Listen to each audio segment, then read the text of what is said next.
ஹாய்ங்க. சண்டேவோட ஒரு mini vlog பார்க்கலாங்களா? Sunday அப்படின்னாவேங்க காலையில் எல்லாருக்குமே தெரிஞ்சது தான். இட்லியும் மட்டன் குழம்பும் வச்சு சாப்பிட்டு முடிச்சுட்டுங்க. அதிரசத்துக்கு பச்சரிசி வந்து ஒரு 1/2 கிலோ அளவுக்கு எடுத்து ஊற வச்சுருந்தேங்க. இதுக்கு முன்னாடி நான் அதிரசம் பண்ணதில்லை. பாப்பாவுக்கு அதிரசம்னா ரொம்ப பிடிக்கும். ஏன் நம்மளே பண்ணக்கூடாது அப்படின்னு சொல்லிட்டு ஒரு 1/2 கிலோ அளவுக்கு நான் பச்சரிசி எடுத்து ஒரு 2-3 தடவை கழுவி ஒரு 4 மணி நேரத்துக்கிட்ட வந்து ஊற வச்சுருந்தேன். நல்லா ஊறினதுக்கப்புறமாங்க தண்ணியும் ட்ரெயின் பண்ணிவிட்டு ஒரு துணியிலையும் விரித்து ஃபேனில் வந்து நல்லா ஒரு 10 நிமிஷத்துக்கு வந்து ட்ரை பண்ணுறதுக்காக வச்சுட்டேன். இதை மிக்ஸி ஜாரில் சேர்த்து நானும் நல்லா அரைச்சி ஜல்லடையில் வந்து ஜலிச்சும் எடுத்து வச்சுக்கிட்டேங்க.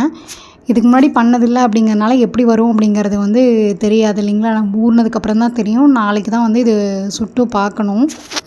மாவு எல்லாத்தையுமே அரைச்சி ஜலிச்சதுக்கப்புறமாங்க இதுக்கு தேவையான வெள்ளைப்பாகுமே வந்து ரெடி பண்ணியாச்சு. இதில் இம்பார்ட்டண்ட்டே வந்து அந்த வெள்ளைப்பாகு வந்து கரெக்டாக வந்து பார்க்குறது தான் அப்படின்னு சொன்னாங்க.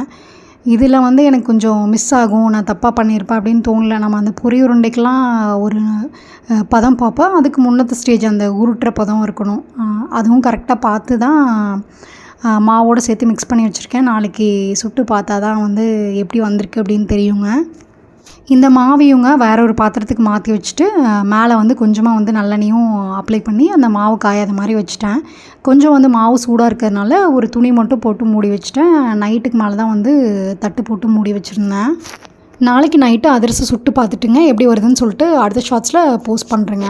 போன ஷார்ட்ஸ்லேங்க நான் சத்து மாவு அதுக்கப்புறமா வந்து உளுந்து களிக்கான மாவுலாம் வறுத்து அதை மிஷினில் கொடுத்து அரைக்கணும் அப்படின்னு சொல்லியிருந்தேன் இல்லைங்களா? நானும் ஒரு 2 தடவை எடுத்துகிட்டு போயிட்டு வந்தாச்சு. நான் போகும்போதெல்லாம் வந்து கடை க்ளோஸ் ஆகி தாங்க இருந்துச்சு. இன்றைக்கி காலையில் தான் வந்து போய் அரைச்சிட்டு வந்திருந்தேன். நான் போன ஷார்ட்ஸில் சொல்லியிருந்தேங்க கோதுமையை ஒரு ரவா பாத்தில் வந்து இடித்து வாங்கிட்டு வரலான்ட்டு இருக்கேன் அப்படின்னு சொல்லிட்டு. எனக்கு மனசுக்கு அவ்வளோ திருப்தி இல்லைங்க. அதனால் இதை வந்து கோதுமை தோசைக்கு அரைக்கும் போது யூஸ் பண்ணிக்கலாம் அப்படின்ட்டு இருக்கேங்க. நாளைக்கு நம்ம இன்னும் ஷார்ட்ஸில் பார்க்கலாங்க.